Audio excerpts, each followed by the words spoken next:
on the same number of points play in the Friday night football. So Leicester went to 62 points. Manchester United have won again and gone to 62 points as well. Leicester still with a 3-goal better goal difference. Chelsea just a point advantage, and that Manchester United win now means that Wolves cannot finish in the top 4. Those 2 remaining places will be decided Chelsea, Leicester and Manchester United. Only Wolves, Spurs and Sheffield United, who've missed the opportunity to go above Jose Mourinho's team today, and Arsenal will contest those Europa League places. At one stage tonight, Villa were leading by a goal to nil and were only a point behind Watford and West Ham. But in the end, they end on 31, level with Bournemouth, both 3 still from safety, ahead of that huge clash between West Ham and Watford tomorrow. Brighton up to 37 with their point against Southampton. The other end, so I don't know. I've not seen that one, but I don't think that's a penalty, no. And the offside, of course. That's the kind of warning you needed at the time, because you needed that second goal, didn't you? Yeah, when we got the second goal, that's when they started strutting about and playing as well as they can. So, of course, it's tight scheduling, but we can't afford starts like this. Oh, of course. And I was talking to Marcus Rashford a moment ago. We rarely saw Anthony Martial in terms of performance tonight, and then suddenly he pops up with the killer goal. Well, I saw Anthony. I saw what he was doing. Yeah. I think he was doing a lot of hard work off the ball. Yeah, he was. And, the two of them, they've found each other really well this season. And they're enjoying themselves. When they go out on the pitch, ready to do a shift, hard work for the team, but just go out with a smile. I like that, and defend each other out there as well. Griff Knight. It's obviously every game for us now is a big game. Before the Southampton game, we were scoring goals for fun, and then Southampton game was a bit more difficult, and today the same. So, these type of victories you get a lot out of as well as a team, because we've had to work double hard to get the result. A very surgical finish for a man who's going to be an honorary doctorate. I'll only do that joke once, but there's a fantastic cutback, took 3 players out as well.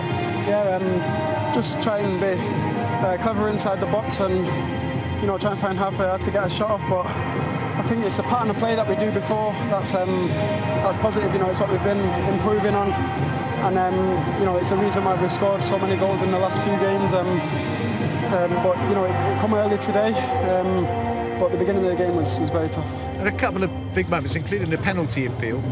Lindelof and Zaha coming together. That could have gone either way. Yeah, with VAR you don't really know what to expect. But we can only react to the decision that's made, and I think that's something for both teams. It can be difficult at times, but we'll improve it.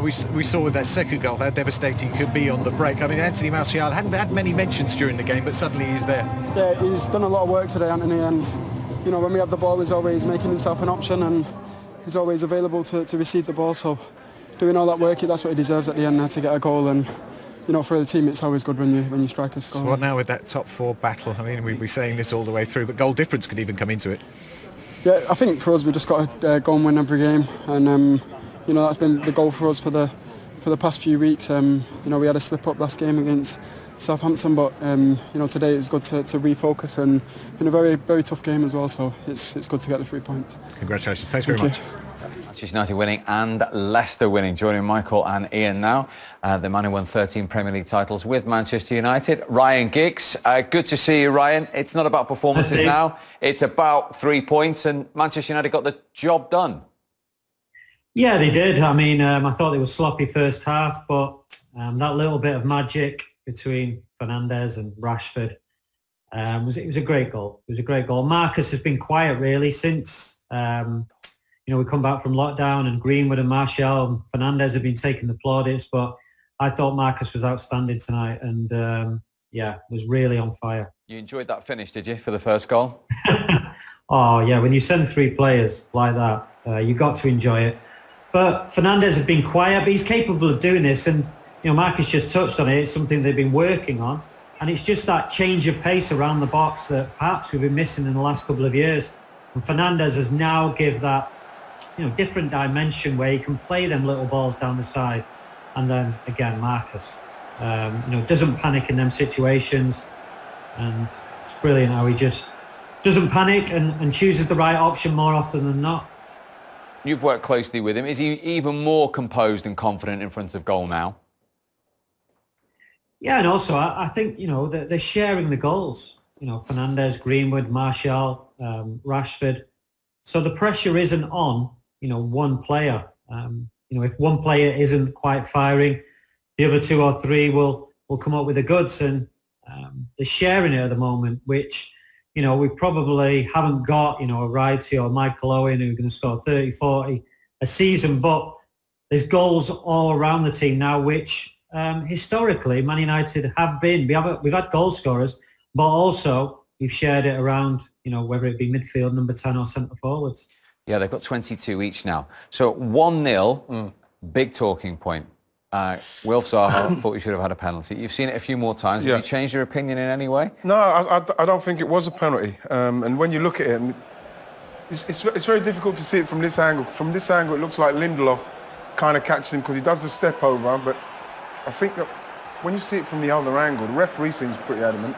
But when you see it from the other angle, I'm not even sure you can see it from this one, to be honest, Steve. But there, he gets a touch on it there. Here it comes, here it is. So when you see he's got the foot over, there's a little touch now.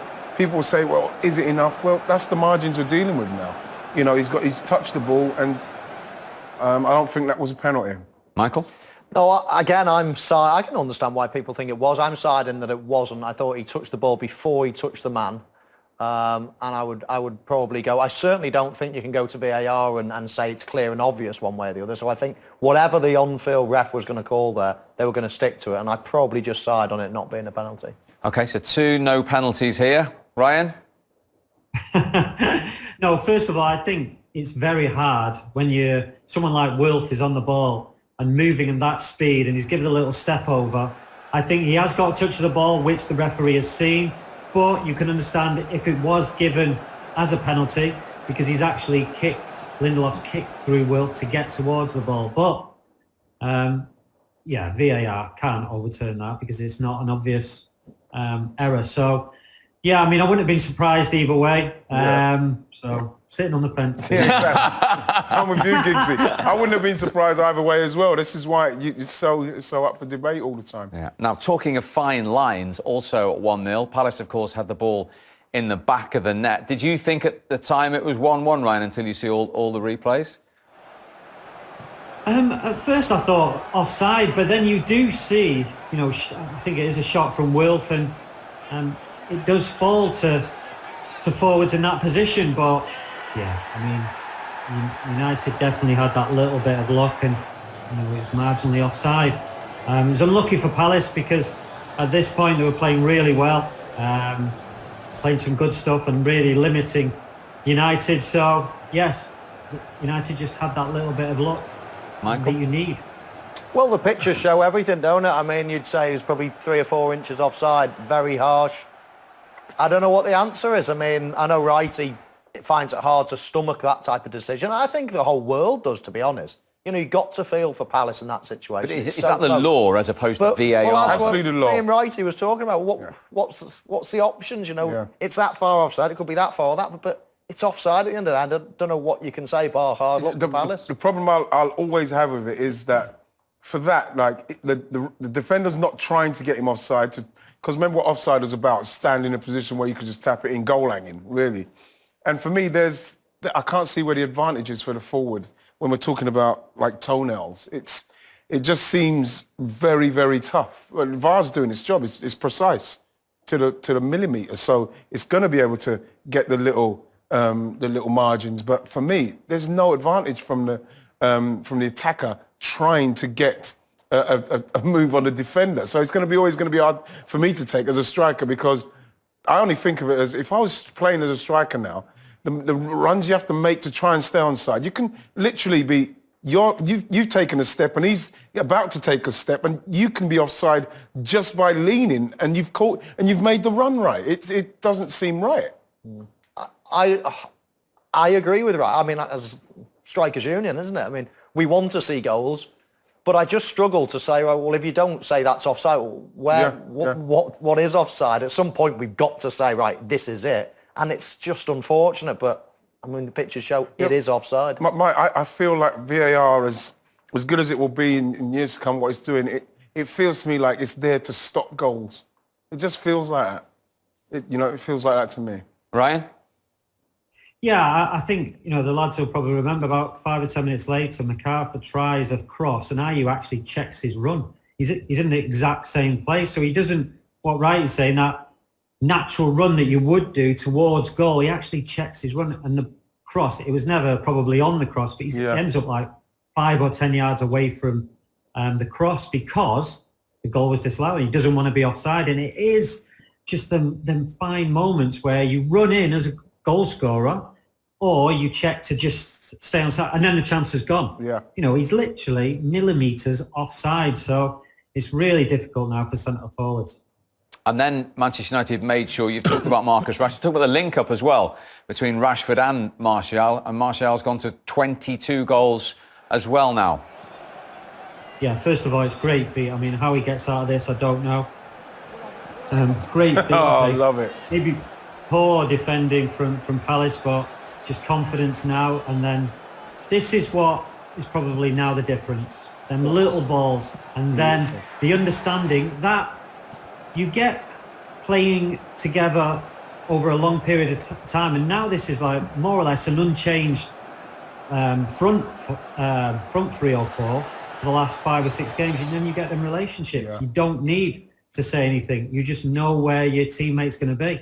And that's what you see with these one-touch passing around the box now. Giggsy, you've seen so many great partnerships over the years at United. How far do you think, they're all reasonably young, how far do you think this trio, let's say, can go?